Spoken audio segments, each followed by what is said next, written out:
The United States operates roughly 750 military bases across more than 80 countries.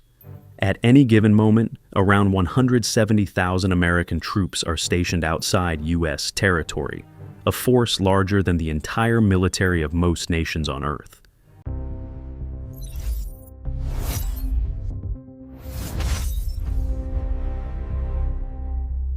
The Cold War ended over 30 years ago. The Soviet Union no longer exists. So why does America still need hundreds of bases stretching from Germany and Japan to the Middle East and the middle of the Indian Ocean? And why have places like Okinawa, Guantanamo Bay, and Diego Garcia become some of the most controversial pieces of land on the planet? To answer that, we have to look beyond surface-level politics and into the real structure of global power. When most Americans hear the phrase military base, they picture a fenced compound with barracks, a runway, and a few aircraft parked under an American flag. But what the United States operates overseas is not simply a collection of scattered outposts. It is a coordinated global system. Today, the U.S. runs roughly 750 military bases across about 80 countries. The exact number fluctuates. Pentagon estimates range between 700 and 800. Because some installations are permanent, others are rotational, and some are deliberately kept low profile. At any given moment, around 170,000 American troops are stationed outside U.S. territory. That is a force larger than the entire active-duty military of most developed nations. Zooming out, the scale becomes even more striking. An estimated 75 to 85% of all foreign military bases in the world belong to the United States. Not China, not Russia, not even alliances collectively, just the United States. But this dominance is not only about troop numbers or advanced weapon systems. It is about infrastructure. In 2024, the U.S. defense budget stands at roughly $886 billion. The U.S. Navy operates 11 aircraft carriers, more than the rest of the world combined. Aircraft carriers project power across oceans, but overseas bases anchor that power permanently in place. These installations form a web, stretching from Germany to Japan, from South Korea to Qatar, from Guam to the middle of the Indian Ocean. They allow the United States to pre-position fuel, ammunition, radar systems, command centers, military hospitals, and entire logistical networks near nearly every major geopolitical flashpoint on Earth. This means that in a crisis, America does not have to mobilize from scratch. It already has the runway, the fuel, the troops, and the command structure in place. The real American advantage is not just superior weapons technology. It is continental-scale logistics, the ability to refuel bombers across oceans, move troops between hemispheres in under 48 hours, and strike without first having to build the infrastructure to do so. No empire in history, not Rome, not Britain, has maintained this level of permanent global military infrastructure. And once you understand that, you begin to see why these bases exist, and why they are so controversial.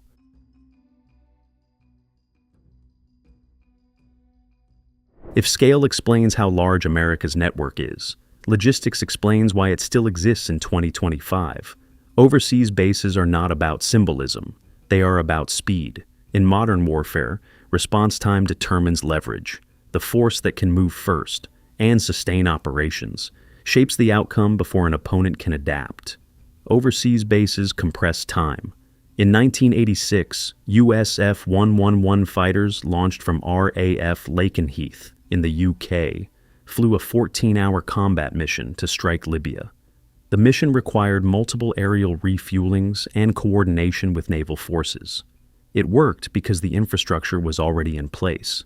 In 2001, a B-2 bomber flew more than 44 hours without landing to strike Afghanistan. That operation depended on a global refueling chain and the existence of Diego Garcia as a forward logistics anchor. In February 2024, after 3 U.S.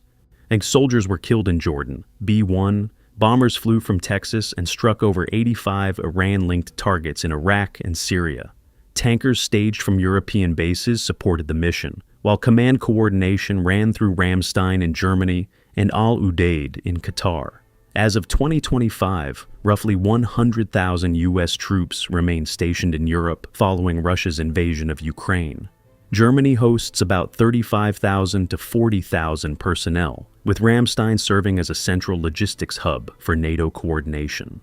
In the Indo-Pacific, the U.S. has expanded base access in the Philippines, increased marine rotations in Australia, and invested heavily in Guam to reduce response time in a potential Taiwan crisis.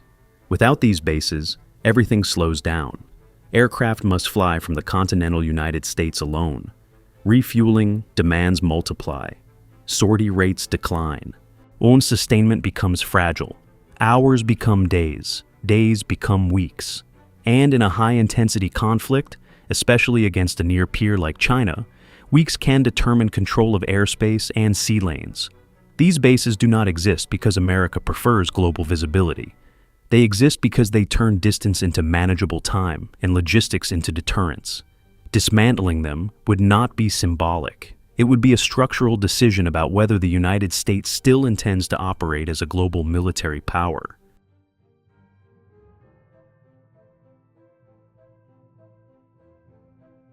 America's military presence in Europe began as a necessity after World War II and hardened during the Cold War. At its peak in the late 1980s, roughly 250,000 U.S. troops were stationed across the continent to deter the Soviet Union. The Soviet Union collapsed in 1991, but the bases remained. As of 2025, the United States maintains around 100,000 troops in Europe, a level sustained since Russia's 2022 invasion of Ukraine. Germany remains the central hub, hosting approximately 35,000 to 40,000 U.S. personnel. At the heart of this network is Ramstein Air Base. It functions as a logistical nerve center for U.S. and NATO operations, coordinating airlift missions and serving as a key transit point for military aid to Ukraine. But Ramstein has also been controversial. Reports revealed that U.S. drone operations in Yemen and elsewhere relied on communications routed through the base. German courts examined whether Berlin shared responsibility for strikes conducted from its territory. Under bilateral agreements, however, U.S. forces retain broad legal authority within their installations. Italy presents a similar dynamic. Aviano Air Base stores American B-61 nuclear bombs under NATO's nuclear sharing arrangement, weapons physically located in Europe but controlled by Washington. In 2003, CIA agents abducted Abu Omar in Milan as part of the Extraordinary Rendition Program. Italian courts later convicted 23 Americans in absentia. None were extradited. In the United Kingdom, U.S. forces operate from RAF Lakenheath and other installations that have supported operations from Libya to Iraq. In 2019, a fatal traffic accident involving the wife of a U.S. official near RAF Crouten led to a diplomatic dispute after diplomatic immunity was invoked and the driver returned to the United States. These cases differ in scale, but they share a common thread. American bases operate on sovereign European soil, yet under agreements that grant Washington significant legal autonomy. They reinforce NATO's deterrence posture, especially against Russia. But they also create moments where host nation authority appears limited. Europe's U.S. bases are both stabilizing and controversial. They are the institutional legacy of World War II and the Cold War, still shaping power politics in 2025. And they quietly raise a question.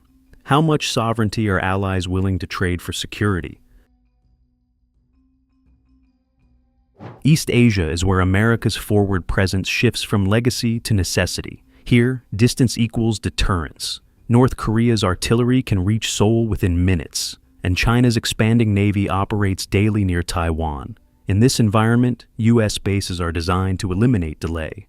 The United States stations about 28,500 troops in South Korea under a 1953 defense treaty. Their purpose is simple. Any attack on Seoul immediately involves Washington. At the center is Camp Humphreys, the largest U.S. overseas base, covering roughly 14 square kilometers and built for about $10 to $11 billion, with South Korea funding most of it. It functions as a pre-positioned command and logistics hub, capable of launching sustained operations without waiting for reinforcements from the continental U.S. But deterrence carries political tension. In 2002, a U.S. armored vehicle killed two 14-year-old girls during a training movement. The soldiers were acquitted in a U.S. military court, sparking nationwide protests and renewed scrutiny of the Status of Forces Agreement. Security reassures. It also tests sovereignty. Japan hosts roughly 50,000 U.S. personnel, and the concentration is striking. 62% of U.S. military facilities in Japan are located in Okinawa, an island that represents just 0.6% of Japan's land area. Nearly 25% of Okinawa's land is under U.S. military control. Strategically, Okinawa is indispensable, within operational range of Taiwan, the East China Sea, and the Korean Peninsula. But concentration amplifies friction. Criminal incidents involving U.S. personnel, though limited relative to total forces, carry significant social impact. In 2021, the IGFAS chemicals were detected in water near U.S. bases, intensifying environmental concerns. The bases provide jobs and revenue, yet they also restrict land use and development in one of Japan's least affluent prefectures. If East Asia is about rising great power tension, the Middle East is about managed instability. At the height of the Iraq and Afghanistan wars, America's presence in the region was massive. In 2007, roughly 170,000 U.S. troops were deployed in Iraq. By 2011, more than 100,000 troops were stationed in Afghanistan. The United States was not just deterring, it was occupying, rebuilding, and fighting large-scale counterinsurgency wars. That era is over. By 2024 to 2025, the total U.S. military presence across the Middle East has fallen to roughly 30,000 troops. Compared to the surge years, the footprint is dramatically smaller, but smaller does not mean weaker. Instead of large ground armies, the U.S. now relies on strategically placed hubs. In Qatar, an Al Udeid air base hosts around 11,000 American personnel and serves as the primary air operations center for U.S. Central Command. It is the nerve center for air power across the Persian Gulf. In Bahrain, the U.S. Navy's Fifth Fleet is headquartered, overseeing naval operations in the Gulf, the Red Sea, and parts of the Arabian Sea, waterways through which roughly a fifth of the world's oil supply transits daily. In Turkey, Incirlik Air Base is widely believed to store around 50 B-61 nuclear bombs under NATO's nuclear sharing framework, positioning U.S. deterrence within reach of both Iran and Russia's southern flank.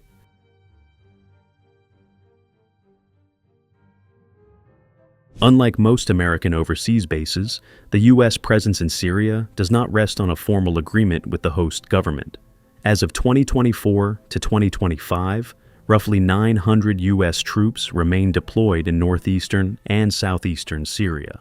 Washington states that their mission is to prevent the reemergence of ISIS and support local partner forces. The most strategically significant position is Al Tanf, located near the Syria-Iraq-Jordan border. The base sits along the M2 highway, one of the main land routes connecting Iraq to Syria. This corridor forms part of what analysts describe as Iran's overland network linking Tehran to Baghdad, Damascus, and Beirut, facilitating the transfer of weapons and personnel to allied groups such as Hezbollah. By maintaining a military presence at Al Tanf and enforcing a surrounding security zone, the United States effectively blocks the most direct southern segment of that land route.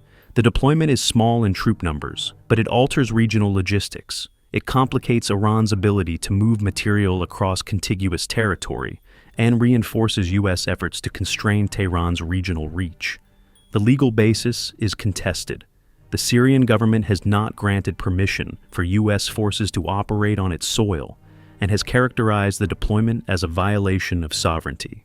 The United States justifies the presence under counterterrorism authorities related to ISIS and broader claims of collective self-defense. However, no bilateral agreement governs the deployment.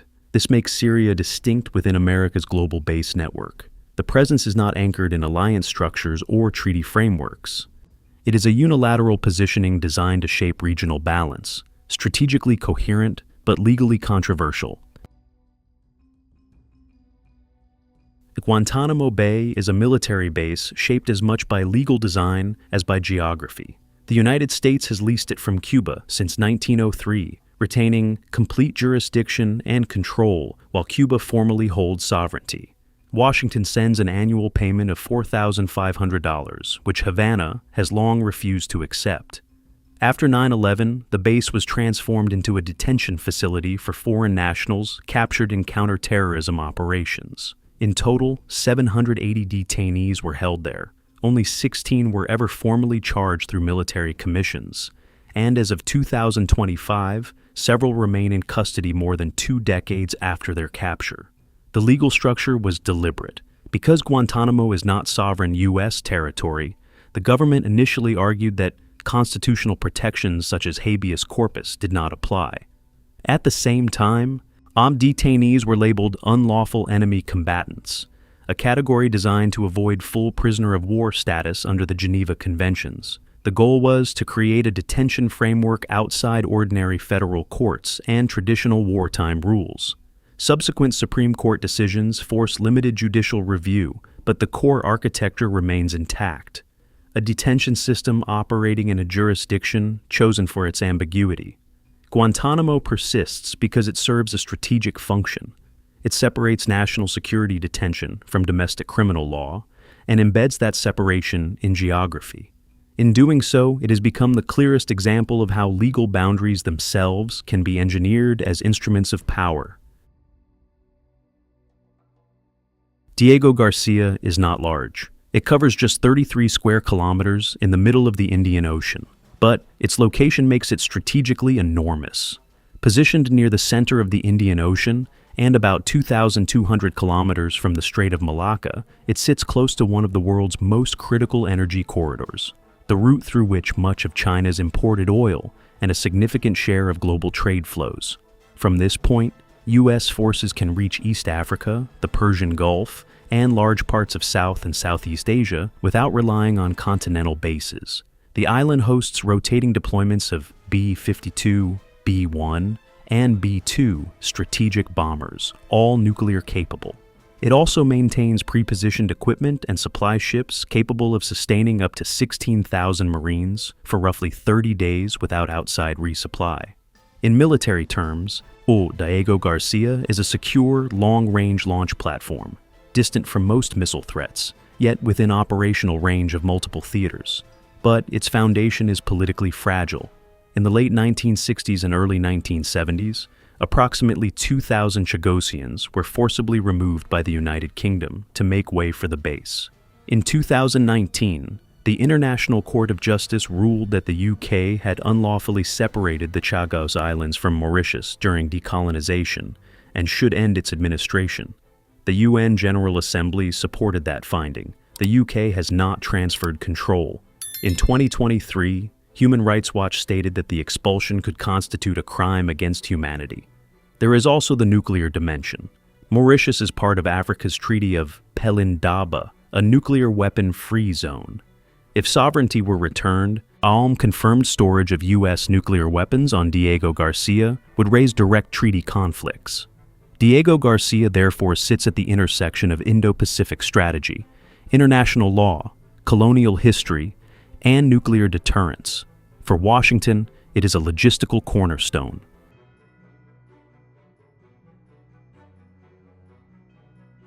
America's most controversial bases exist because they compress time and expand reach. They allow the United States to deter rivals, respond within hours instead of weeks, secure vital trade corridors, and sustain its role as the world's primary military power.